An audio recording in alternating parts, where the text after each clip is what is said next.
Welcome to the Riverbend Awareness Project. The views and opinions expressed in this podcast episode are solely those of the individuals participating and do not necessarily reflect the views or opinions of Riverbend Media Group or the Riverbend Awareness Project, its affiliates, or its employees. It is important to note that the discussion presented is for informational purposes only and should not be construed as medical advice. Listeners are encouraged to consult with qualified healthcare professionals for any medical concerns or decisions. The Riverbend Awareness Project is a product of Riverbend Media Group. Welcome back to the Riverbend Awareness Project. This month we are talking about National Service Dog Awareness, and today we have Rachel and Chris with us from Idaho Elite Canine Training and Boarding Suites. And just to start off, how did you guys become interested in dog training? So I kind of have a long history with dogs. So growing up, we always had dogs. We've had miniature schnauzers, we've had Rottweilers, we've had some bird dogs. When we were probably in high school, we got into hunting. So that's where some of the bird dogs, and then where we had probably about 20 hounds at one point. We used to, go chase bears and mountain lions and that kind of stuff with hounds. And that's really what kind of got us more in the working side of dogs. And then from there, I was in law enforcement for the last 17 years, left about a year ago to open our bit. We've been training for 7 or 8 years, but open our full facility, boarding and all that kind of stuff. And while working in law enforcement, I ran a dual purpose bite and drug dog for about 10 years. And I knew, just because I had done stuff with working dogs before, I knew once I got into law enforcement, I wanted to get a canine and that kind of stuff. So then I worked into the police side of the canine world for a long time. And from there, just on the weekends or on our days off, we started just training dogs on the side. Had opened the Idaho Elite Canine Training side. That's been open now for, I think, going on 7 or 8 years. 7 or 8 years, roughly.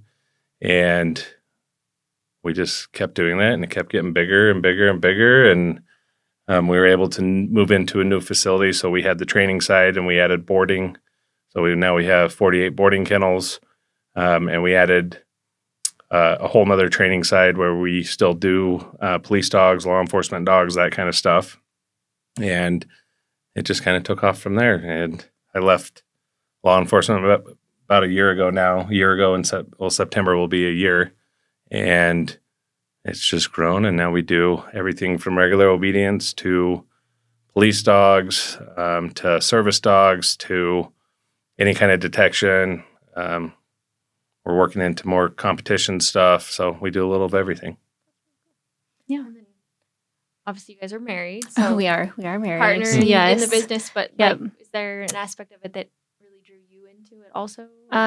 So my background is in business and marketing. So we owned some other businesses prior to this venture. A lot of my role, I have the dog training side is not mine. And I always like to tell people it's probably a good thing, because if they showed up to see me to get their dogs trained, no one would come through the door. But I have been able to utilize all of my business and marketing knowledge to help grow and scale the business at a faster pace than I think probably it would have been able to if we didn't have that knowledge behind us. So I kind of feel like his knowledge and background and education and everything he did to get us where we are as far as the training side goes, and his reputation, we were kind of able to just combine that with my business and marketing knowledge, and it's been able to help us get pretty far the last couple of years. So it's been good. Yeah. And she's been around and supported. Tango was my working dog. And so like when he retired, then he got to hang out with her and the family. And so it's good. And I have sat through thousands of hours of training with him. So I know a fair amount, but as far as like if I had to put hands on a dog and train them, he's really who you want to see. So segueing into that training, what does training for a service dog look like? So there's a lot that goes into service dog training. And we see a bunch of different things. We have a ton of people that come to us that already have a dog that want to make that dog a service dog. Not saying that's not doable. There are some that come through the door that absolutely have what it takes to be able to do that. But ideally, kind of what we would prefer is we get the service dog from a puppy. We handpick the dogs that are going to go through our program, and we start training. I mean, 8 weeks old, we're usually starting our training, and we work through up till 5-6 months old. We're doing a lot of the basic obedience, basic structure. We're working on a lot of environmental stuff. We're doing a lot of stuff with the dog at a very young age so that we don't have a lot of problems or things that we have to work out later, which is why we would prefer to start kind of with a dog that we've selected. Start fresh. Yes. Yeah. And that's not a have to. Like I say, there are some dogs that come through that absolutely have what it takes, but for the most part, that's not the case. A lot of people come in and the dogs have a fair amount of issues or reactivity or other things that are just not, or a lot of them don't want to do the job, don't want to work. So we hand select the dog. Then for the first 5-6 months, we do a lot of the basic structure, obedience, all of that kind of stuff, environmental stuff, public access stuff, and start preparing them for being able to work into the service dog or more task-oriented stuff. Service dogs have tasks that they do. So as the dog starts to mature a little bit, get a little older, then we really start to focus on the task, what the dog's going to do, what tasks the dog needs to do. And then it's kind of back and forth with the families that we work with too, because we really want that relationship with the family. So we start that at a young age too. Even though we get them as puppies, they're going home, they're spending time with the families, specifically who they're going to work with or who they're going to be a service dog for. And they come to the facility, they train with us too. The dog's allowed to spend time with them so that they build a relationship. And then as it goes on, we kind of really focus on what tasks the dogs are going to do. As they get a little older, we start to really work on tasks. And then as we continue, we still need obedience. We still got to do public access stuff. Still got to get them working in a public environment. And then as they get older, then we really just start to finish off, fine-tune the tasks that they need to be doing. Any public access stuff that we need to work on. And we like to tell people any animal requires maintenance, right? It's no different than if you buy a vehicle, you have to put gas in the car, you have to put oil in it, you have to change the oil, you have to take care of what you have. And so at the end of this, what we're after is maintenance training. So we teach whoever the handler or the owner of the dog, we teach them how to maintain the dog, how to continue to train the dog, because training's really never done. We're always working with the dog, really fine-tuning things.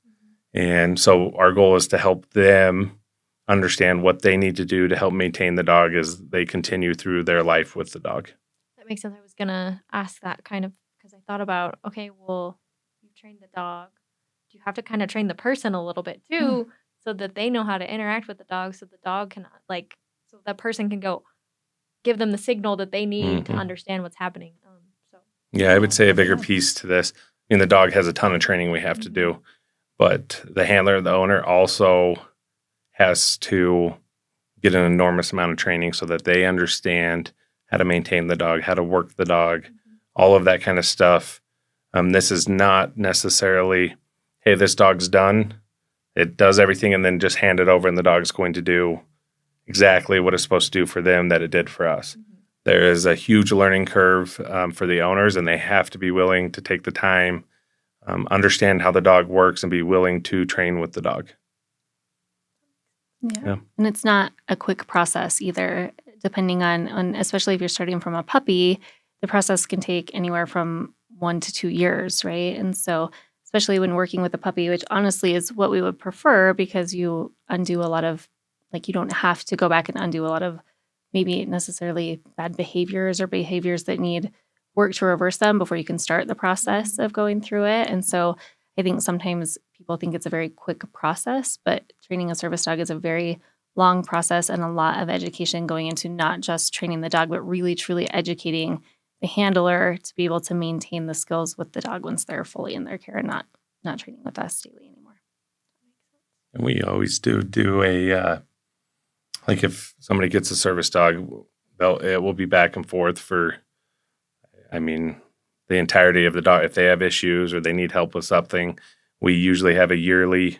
Once the dog's done, we have at least a yearly check-in. Sometimes I think we usually do it twice a year, where they come back and we make sure the dog's being maintained, make sure everything's still going good, because our name's on that dog, right? We have a whole bunch of tests and things the dog has to pass, and if the dog's not able to kind of recertify and stay where it needs to, then we're going to say, hey, we've got to get this dog back up to where it needs to be, because we want the dog out in public doing what it's supposed to be doing and helping the handler with what they need. And if that's not happening, then we need to kind of hit the drawing board again and fix the issues that are happening.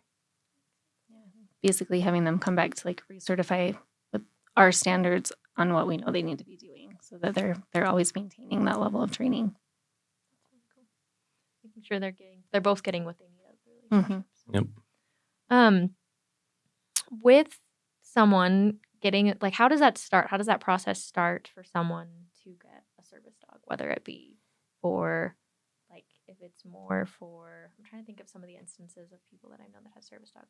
Like, I've known of someone that has had seizures and got, like, a service dog, or probably the one that everyone thinks of almost immediately is, like, a guide dog for someone who's got sight problems. So how does that process start? Can you guys speak to that at all? So usually we'll meet with, usually we'll get a call. They'll say, hey, I'm looking for a service dog. And we'll usually sit down and have a meeting with them. We'll look at, we look at lots of things. We look at, okay, what's the home life going to look like? There's a whole lot that goes into that. What's your daily routine? We kind of look at the big picture. What tasks are you wanting the dog? Is this a guide dog? Is it a diabetic dog? Is it a seizure response dog? So we kind of decide what they need. And then from there, once we kind of have a full picture of what their life looks like, their activity level, what they're doing, all of that, what tasks the dog needs to do, then we kind of hand select a dog from that point. Once we kind of have that, we decide what dog, and this can kind of be tricky because a lot of people, not that we don't try to get people the type of dog that they want, but some people will come in and say, well, I want, for instance, say they want a Malinois to do a certain job. And we know, not that Malinois, any dog can be a service dog. My daughter actually has a Malinois that's a service dog. But we know based on their activity level or their ability to maybe go out and be active with the dog, or we know that that's not going to be a good fit, right? And so saying, like, I understand that's the type of dog you want, but that's probably not going to be the best dog for you. So we'll kind of figure that out, and then we're going to hand select a dog that we think is going to be best for the task, for the person, for the lifestyle, so that it's a good match. And then from there, we'll sit down, we have a contract that we'll fill out, and then from there, we start the ball rolling, and we'll track down a dog that we want, and which start isn't the always training. local, right? Like we've brought dogs in from other countries for jobs that we have under contract. We came back 2 weeks ago with a couple of dogs from the Midwest to fulfill a seizure response dog contract. And so we, like Chris said, we have to select a breed that we feel like can do it, then where we're going to get the dogs from. And we're willing to travel to go get them and make sure we're really getting the right fit for the family based on breed and needs, whether it's a medical service dog or a psychiatric service dog or a mobility dog, or there's a lot of factors that go into selecting the dog and different types of drives that dogs have and things like that for the jobs that they're being selected to do. So at that point, once the contract's signed, we go on the search for where we're going to get this dog and and find the very, very best fit as far as where we think pulling that dog from would be for the family. Crazy. Like, I didn't think about how much depth probably you guys have to research too and have contacts for people who have reputable like dogs to purchase as puppies. Yes. I don't know if breeders is the right word. I don't know. I know there's like sometimes a negative connotation, but I'm sure there's also like good dog breeders out there who you guys have to reach out to and talk with and know. And then kind of thinking about that idea of like certain breeds are better for certain service tasks. Are there? I feel like as a kid, I was always think they had like the lab puppy or whatever. But are there certain breeds that are maybe more inclined to be a service dog, or just depends on, like you guys said, kind of like the task and like if someone's maybe more mobile or they're less mobile, or what kind of breeds work better? Yeah. So any breed, there is no, rules as far as, well, you can't have this breed as a service dog, or so any breed can be a service dog. And really it does come down to, is the dog able to do the job? But you do see more common breeds that are a lot of times used. You do see a fair amount more of some kind of doodle, or especially if they're the hyperallergenic. So you see a little more of that. You see a lot of labs. You see a lot of golden retrievers. You see a fair amount of German shepherds. So I wouldn't really. Maybe there's more breeds that you see that may be more common, but absolutely any breed can be a service dog. So you'll see a full range of dogs that even some that people are like, well, I wouldn't think that'd be a service dog, but it's not necessarily breed specific, although there are some breeds that you see more of that do it. Sorry, where did my brain go? We're going to cut right there. I'm going to take a drink. Yeah. Oh, go for it. Yes. Good call. Break. Water break.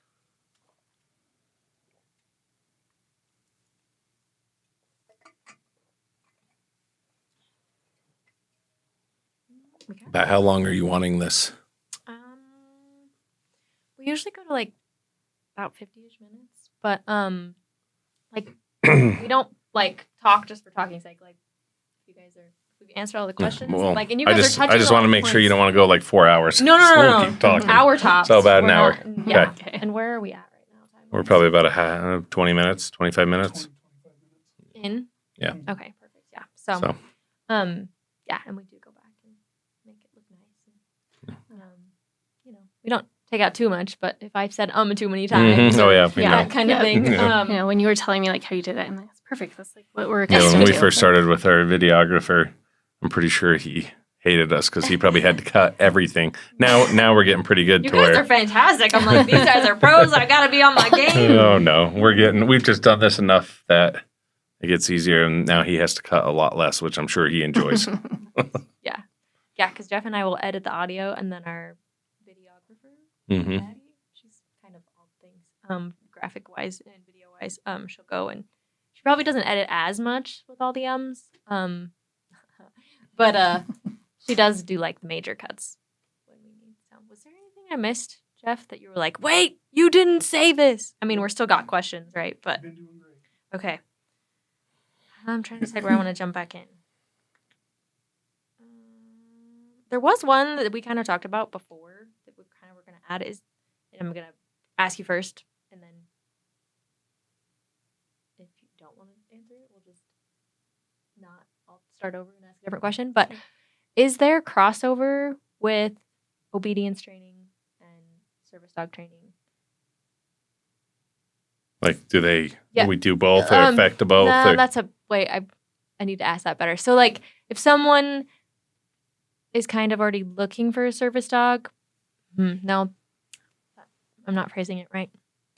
I would say they go hand in hand, right? Okay. You have to have amazing obedience along with a dog that's willing to work and tasks and all that kind of stuff. But yes, they go hand in hand. Obedience is where we start. Okay. And then I don't know build. if that That's the helps. foundation. Build on And then we build yeah, from there. that does help. Like the idea of I think I was thinking, like, if someone wasn't necessarily, like you said, kind of, you guys like to start fresh, but if there was someone that maybe had a dog that already had, like, good obedience training and then they're, like, needed a service dog, would that help with service training? Mhm. Yeah. Yeah. Okay. Awesome. Absolutely. So, we kind of talked about, like, finding a right dog and making sure that fits. How can someone who's looking for a service dog know for sure that they're talking to a reputable training facility that can actually meet those needs? What are some good things to look for? So the first thing I would say you need to do is get some history on history of the trainers, what all kind of their background, all of that kind of stuff. You see this a lot with just dog training in general, right? Anybody could say they're a dog trainer. They don't have to. It's not like I have to go get a license or any special paperwork. So usually what we tell people, not even on the service dog stuff, is if you're going to go and train or find a trainer, you should be asking, hey, what's your background? How long have you worked with dogs? How many dogs have you guys trained? All of that kind of stuff should be the first place you start. And it's no different with service dogs. You should get some background on what they've done, their history, and then kind of moving through that. Once you feel like, okay, maybe I feel like they know what they're doing, you should definitely go meet them. And like we show people around our facility, we show them things we've done. If they wanted to talk to people, we're happy for them to talk to other clients we've had, as long as the other clients are okay. We ask them first. So you should, I mean, for service dog stuff, you're going to pay a lot of money for a service dog. You should feel 100% comfortable before you sit down and say, yep, we're going to do this. Or don't sign the contract, right? We get calls all the time that I talked to so-and-so and they were really pushy and said I had to sign the contract by the end of the day or they're not doing it, or like that kind of stuff should be a red flag. If you talk to somebody and they say, yeah, we'll train the dog, and then you just come out for an hour and we'll train you and then you take the dog, that should be a red flag, right? The amount of training that goes into a service dog, there should be a relationship there that is an extended period of time. Obviously, if they're local, we're going to be meeting with you at least weekly, if not multiple times a week. If it is you're not local, there still should be some kind of transition period where throughout the training you go out for a couple weeks here and there, and towards the end there should be an extended period, a 4 or 6 week time frame where you're going to go out and you're going to stay there. You're going to train with the dog. So some big red flags or stuff like that, like if they're pushy about a contract, if they don't have much history or references for you to talk to, they try to tell you, yeah, we'll just train the dog, and then you show up for an hour and we get that all the time. Like, so-and-so, I bought this dog from somebody that says it was a service dog, or they started training it as a service dog. And I went and picked the dog up. They just spend an hour with me and they give me the dog. That is not how that works. It's an extended period of time. It's a working relationship back and forth.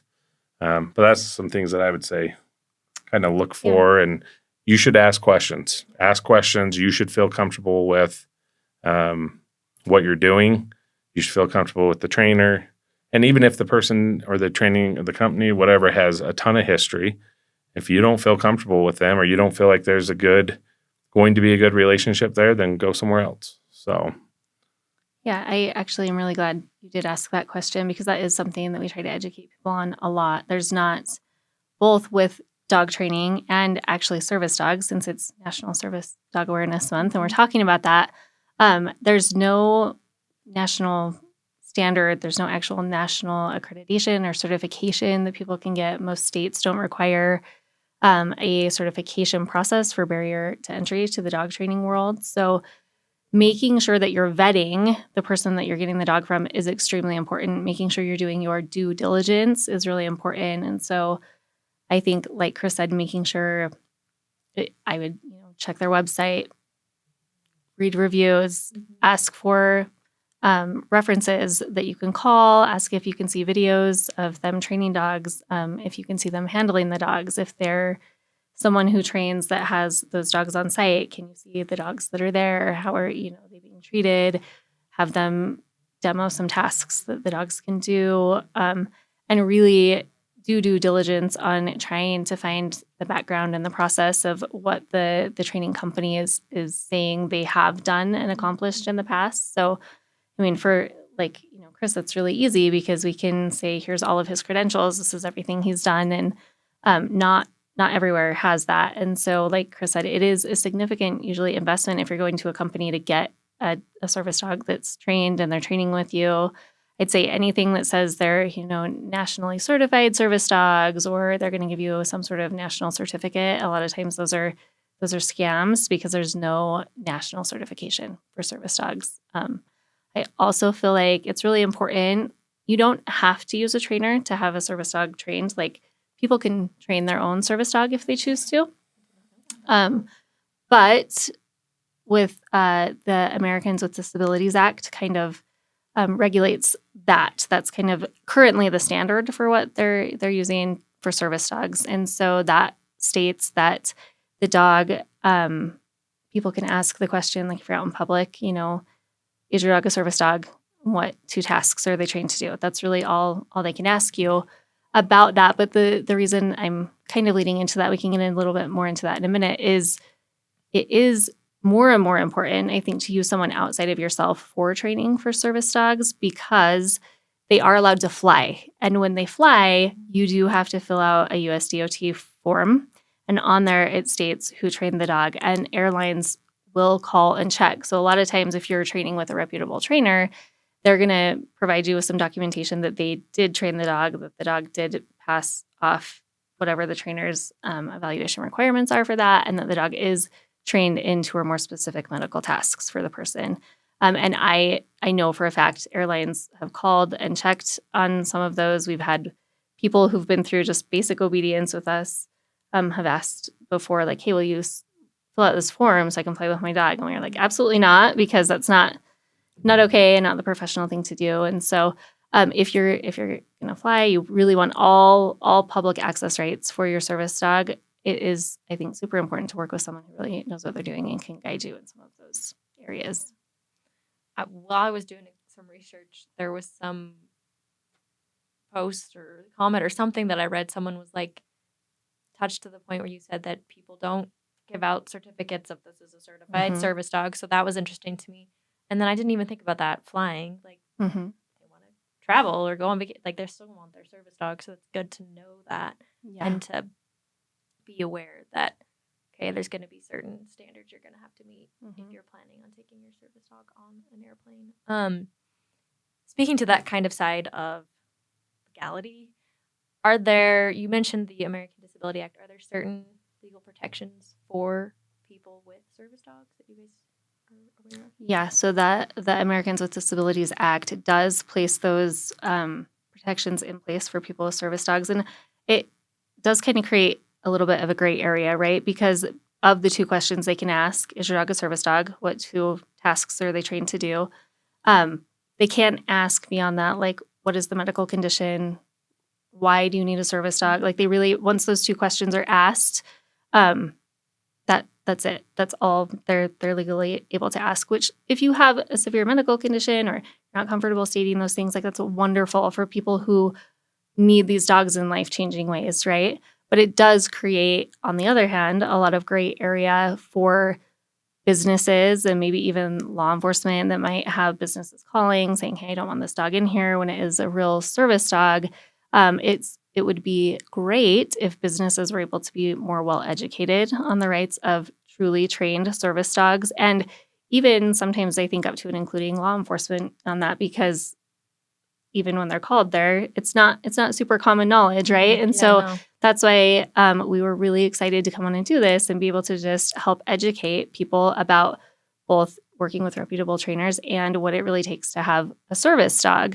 The flip side to that gray area is it allows a lot of people who would like to just take or pet dog places into a store and put a service vest on it and say it's a service dog. And it really is doing an undue service to people who truly need these medical dogs for legitimate medical issues or mobility issues or whatever the need for the person to have the service dog is. And we actually just experienced this in South Dakota on our way back from the Midwest a couple of weeks ago. We had our daughter with us. She has an impeccably well-trained service dog that goes everywhere with her, has been life-changing for her.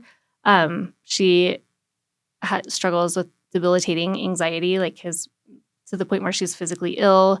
And so her dog is actually trained in medical retrieval, medicine retrieval, so it can go retrieve her meds, bottles of water, things like that, can do deep pressure therapy, and we're working on high heart rate alert training as well. And so we were actually in a Best Buy. We had to stop to grab some things, and Chris and I were checking out, and Savannah had asked to go look at cell phone cases or something, and she wasn't abnormally far from us, maybe 10 or 15 feet, but the way that it was set up, we couldn't, you kind of had to go around a wall, and so we couldn't really see her, and there happened to be two older ladies who were in there who did not have a professionally trained service dog, or even an obedient dog at all. Obedient dog. It was barking and lunging, trying to go after Savannah's dog. Very, very reactive, and saying, "You need to get your dog. You need to get your dog." And she was blocking her from the aisle to come back over to Chris and I. And she did finally make it back over there and was just in tears, just sobbing. And Chris was like, "I'm going to go talk to him." Savannah kind of said what happened. And so Chris did end up going over to speak with them, and they came back and they were kind of still causing some issues, just standing there kind of mouthing things to our little girl. And so I just then at that point, I also went up and was just like, "Hey, this is a legitimately trained service dog," to which they responded, "Oh, ours is too." And they showed me a little service dog Which vest. they don't have to show us anything. I can tell you it's not a service dog. Yeah, because it doesn't have appropriate public access manners, right? They shouldn't be barking. They shouldn't be reacting. They shouldn't be lunging. They should have completely neutral to the environment that they're in. And she goes, "Oh, my dog's trained as a service dog too, but I'm deathly afraid of dogs." And it was just a very interesting experience to me, because I was clearly that person's dog was not a trained service dog, but it was someone who wanted to take their dog and so they put lots a of vest places on with it. them. And so a lot of times, obviously you have to work the dogs through public access manners in public. It's the only way to do it, but you don't reach that point in training until you have good obedience on the dog. And then you start going and working those new environments and hitting restaurants and grocery stores and Best Buys and, wherever you're working on. Yeah. All the different environments that you're going to work them in. But a lot of times those dogs will have service dog in training on their vest. Mm-hmm. So people, if they are somewhat reactive, maybe bark a little, people realize they're in training. They are not fully signed off as a service dog yet. And gives people hey, a little heads up, we're still working through some things in public. Well, and really the time to do that kind of stuff is in regular training, right? If I can't train with a dog and have multiple other dogs around and stuff without the dog being reactive, the last place I'm going to go try that is out in public. We're going to get that all done and taken care of so that when we go in public and the dog sees another dog, it's not an issue. And I'm not saying with a dog in training that you don't experience some issues out in public. That's the whole reason you're training to that. But a lot of that stuff happens before we're going to be going in public. And I just think it's really important. People that have service dogs, this is a huge frustration for them, and it should be. They encounter dog after dog. I would say probably once, if we're out in public at some point during the day when we go into a store, you have a dog that's reactive, a dog that's trying to come after our dog, to the point that now our daughter is stressed because she has this legitimate service dog and she's worried about the dog getting attacked. She's worried about people being mean because they don't have control of their dog. And you see this all the time when you go places. So I think big businesses in general need to educate themselves, because they can ask, if it's not a service dog, they can ask the dog to leave. And they should. If the dog's out of control, they should be asked to leave. And so that people that do have service dogs can go about their day and enjoy their day with a dog that is trained and trained to do tasks for them. And they don't have to worry about being interrupted and having dogs go after their dogs. And it's just not fair to people that really do have service dogs. So that's one frustration that I think we see almost on a daily basis of people go online, they buy the service dog vest, they put the vest on the dog because they want to take the dog places with them. And the dog is completely out of control. So businesses should be, even service dogs, they should be asking, is that a service dog? They should be vetting some of that. But I think they're not educated. A lot of them aren't educated enough to where it's kind of a touchy subject, so they don't want to say anything. Not because they're not trying to be, they don't want to be mean. They don't know. If it is a service dog, they don't. Yeah. So so you get where they're coming from. But on the other side of that is then they're allowing dogs into the building that is not pet friendly, that it should only be service dogs. And now you have dogs that should not be in there, that are not service dogs, that are causing the people with real service dogs issues. So I think that's also why a lot of the privileges, like you used to be able to fly with like emotional support dog. You get a letter from your doctor that says, hey, you need this. I feel like my patient needs this dog. It gives her emotional support or him emotional support. That used to be enough to be able to take your dog some places or to fly with your dog. That's not the case anymore. And it is getting stricter and stricter, and more places are not allowing dogs, because people have taken advantage of the loopholes, right? The gray area. People have taken advantage. Loopholes is probably not the best word, but like the gray area of what that is. And so we always encourage people, like if you're wanting to get a service dog, we're the biggest advocates of people having service dogs, but just do it right and go through the appropriate channels and make sure your dog is very well trained and able to do your medical tasks and following public access manners always.